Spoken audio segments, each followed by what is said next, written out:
Ay, niyog. Ang daming bunga. Wow.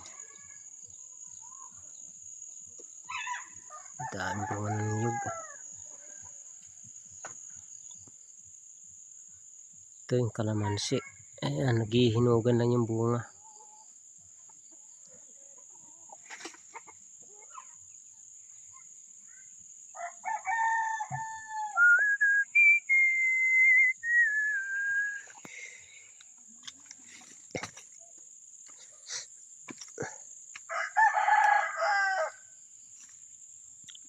Ayan yung isa pang niyog. Ayan. Ang haba na. Yung pag-alis ko dati, napaka-iksi pa lang. Hanggang dito pa lang yan malapit sa puno. Ngayon, tamo, haba na.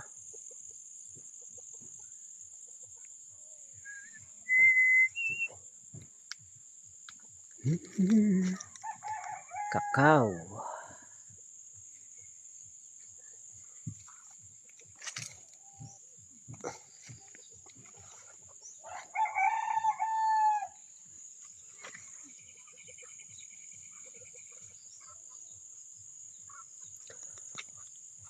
Ang tagal-tagal kong nakabalik dito, guys. Mga 10 years.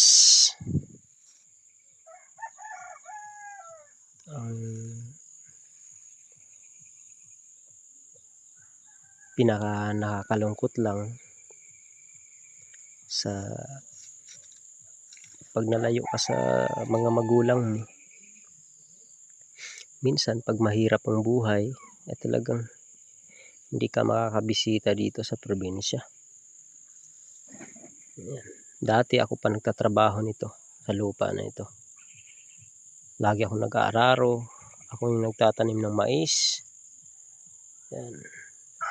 Ngayon, ang kapatid ko na nagtatanim.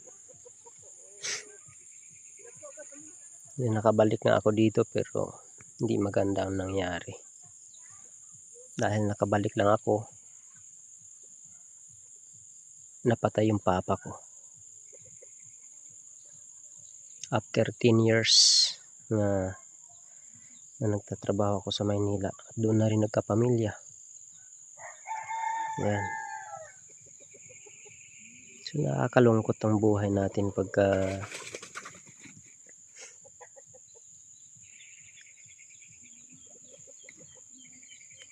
yung kinikita natin saktong-sakto lang sa pamilya. Si gusto mo nang bumisita sa mga magulang mo, hindi mo magawa.